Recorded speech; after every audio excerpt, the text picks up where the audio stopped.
Welcome to V Power News బులెటిన్ల ముందుగా headlines. Kurnool జిల్లా ఆదోని డివిజన్లో గౌరవనీయ 1 జేఎఫ్సీఎం కోర్టు వారికి ఆదోని 2 టౌన్ పిఎస్ వారు సిసి నెంబర్ 500/17 ద్వారా ఛార్జిషీట్ దాఖలు చేయటంతో అనంతరం కోర్టు వారు పరిశీలించి వారికి 3 సంవత్సరముల జైలు శిక్ష మరియు 10,000 జరిమానా, అలాగే జరిమానా కట్టని పక్షంలో 6 నెలలు జైలు శిక్ష అదనపుగా చేయవలసి ఉంటుందని కోర్టు ఉత్తర్వులు జారీ చేసిందని 2వ పట్టణ circle inspector Rajasekhar Reddy media సమావేశంలో తెలిపారు. నమస్కారం అండి. ఈరోజు మనకు ఆదోని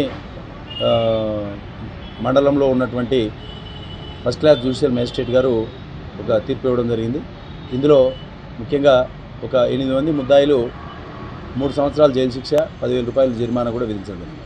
కేసు వివరాల్లోకి వెళ్తే ఎమ్మిగనూరు పోలీస్ స్టేషన్లో ఒక చీటింగ్ కేసులో ముద్దాయిగా ఉన్నటువంటి మహేష్ జగపతి అలియాస్ నాని, ఈ వ్యక్తి ఆదోని సబ్ జైల్లో ఉండగా 2013 7 నెల 17వ తారీఖున రఘుపతి అనేటువంటి కానిస్టేబుల్, అలాగే ఈయన యొక్క టీం ఎవరైతే ఉన్నారో మధుసూదన్ అనేటువంటి ఆత్మకూరు కోర్టులో ఒక ఫేక్ పీటీ వారెంట్ని తయారు చేసి వీళ్ళ యొక్క బృందం వచ్చి ఆదోని సబ్ జైల్లో ఉన్నటువంటి మహేష్ని తీసుకొని వెళ్ళడం జరిగింది, అంటే ఎస్కేప్ చేయడం జరిగింది.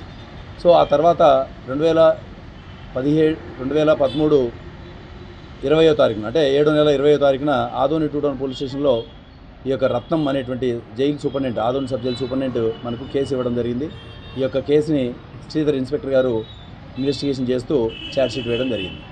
సో ఈ కేసులో చూపడినటువంటి ముద్దాయిలందరూ కూడా ఈ నేరంలో బాధ్యులైనారని చెప్పేసి కోర్టు నిర్ధారించి ఈరోజు వాళ్ళందరికీ కూడా 3 సంవత్సరాల జైలు శిక్ష, అదేవిధంగా 10,000 రూపాయల జరిమానా, 10,000 రూపాయల జరిమానా కట్టకపోతే 6 నెలలు అదనపు జైలు శిక్ష అని చెప్పేసి తీర్పును వెల్లడించడం జరిగింది.